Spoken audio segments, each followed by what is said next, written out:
taxpayers are out $54 million because of the ArriveCan app. Which bureaucrat is out of a job? Which bureaucrat is even out of a bonus? Well, we're going to break some news right here at the committee because we're going to talk about some documents we just got back from an access to information request. In these 3 government departments involved in ArriveCan, total compensation paid out to executives increased by $40 million between 2019 and 2022, a 31% increase. The average compensation for these government executives went from $193,000 to $204,000. So will this committee recommend taking bonuses away for executives overseeing the ArriveCan debacle? Or is the message for next time, don't worry, you can blow through $54 million and keep your bonus because there is no accountability. This guy's garage. Like and subscribe. Tarazano, thank you for your work. I wonder if Mr. Sousa is being tough on you because he's smarting from your recent revelation about NCC spending $8 million replacing a barn. Mr. Tarazano, I'm also interested. Do you sit on the board of the Taxpayers Federation? No, I don't. So you're not one of the volunteer directors? I am a federal director of the Canadian Taxpayers Federation. For more information on the structure of the Canadian Taxpayers Federation, head over to taxpayer.com.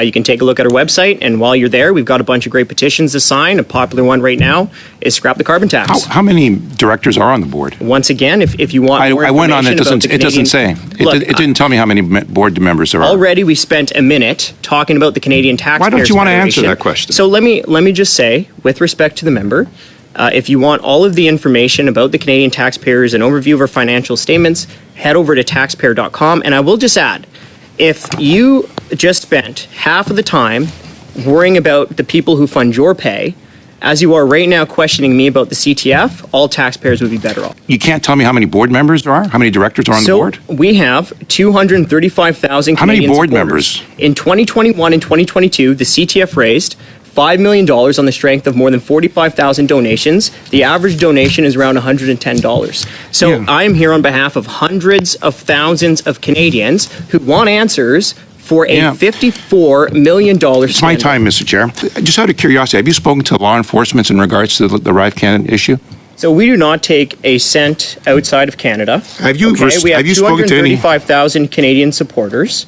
Okay, and we're here because hundreds of thousands of Canadians And are we're all demanding concerned. answers Yeah. to the $54 million ArriveCan scandal. I'm with you on that. I'm with you on We're that. saying Have you that the cost of this was supposed to be $250,000. we have a point of order. Sorry to interrupt.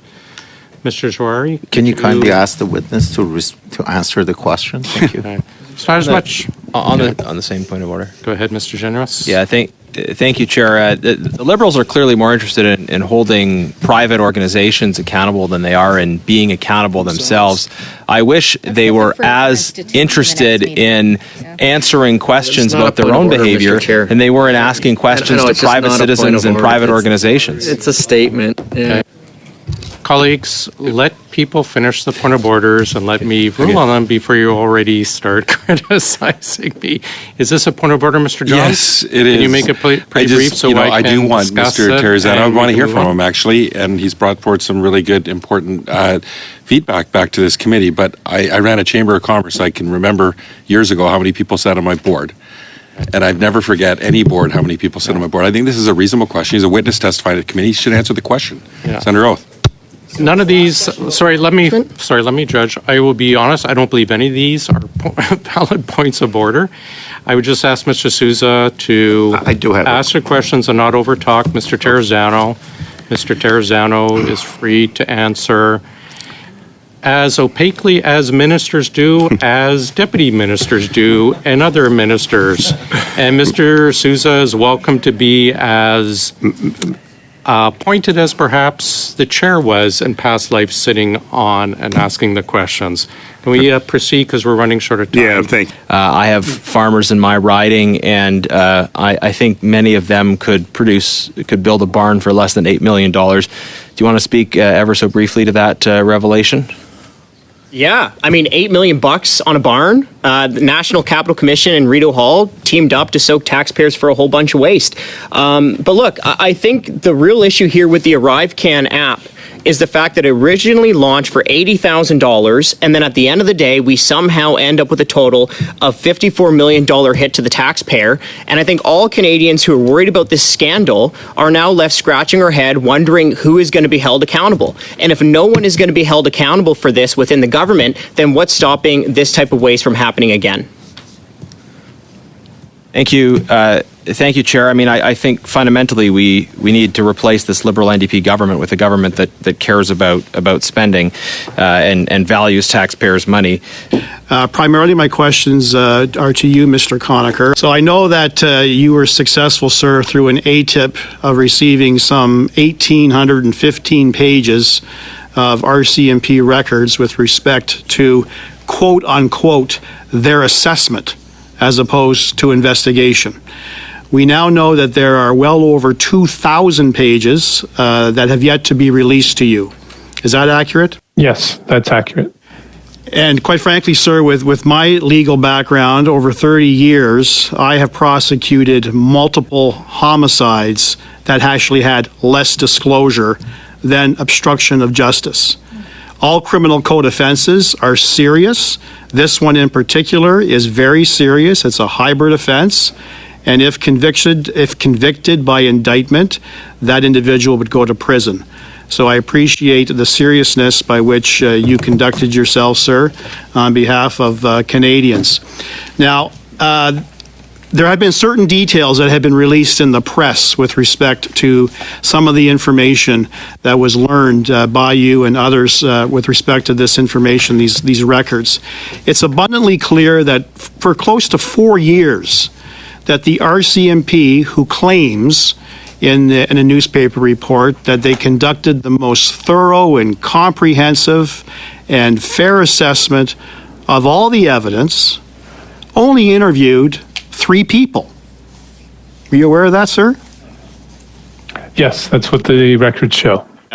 And the reason I'm asking these questions, sir, is because the NDP Liberal Coalition actually shut down an ethics committee yesterday to prevent the RCMP commissioner from testifying on very important details as to how they legally concluded that they lacked the reasonable and probable grounds to arrest Justin Trudeau for obstruction of justice.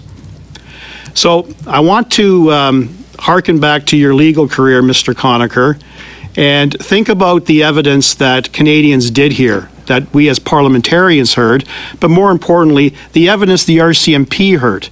The evidence the RCMP heard was the direct testimony of our former first ever Indigenous Attorney General, Jody Wilson-Raybould, who kept incredible detailed notes and also recorded conversations. So I want you to factor that in, and also factor in our former ethics commissioner, Mr. Dion, who concluded that the Prime Minister, with the support of friends and other members of Cabinet and the Prime Minister's office, conducted a series of overt, direct acts attempting to influence the decision of Jody Wilson-Raybould. And you know, sir, that under the criminal code, under Section 139, the actual obstruction need not take place, that you could be found guilty just with an attempt. Is that fair? Yes, attempt is covered. Right. So do you find it rather curious that the RCMP, after 4 years interviewing a sum total of 3 individuals, that the ethics commissioner actually quadrupled, I think they interviewed 16 to 17 witnesses, collapsed the House of Cards and claimed that there was no corrupt intent on behalf of the Prime Minister? Were you aware of that phrase that the RCMP used? Yes, that's in the records. Agree with me, sir, that a corrupt intent is not an essential ingredient to the mens rea requirement under Section 139. In fact, all you need to prove is it criminalizes deliberate acts which seek to obstruct, interfere, or hinder the pursuit of justice. And in this case, the pursuit of justice is Jody Wilson-Raybould had the courage to say, no, Mr. Prime Minister, you are not going to influence me, and I'm not going to give a remediation agreement to a corporate entity in Quebec that has some serious criminal charges. So you can understand and appreciate why Mr. Brock, you can understand and appreciate why we wanted to hear from the commissioner. Would you agree? Yes. Thank you.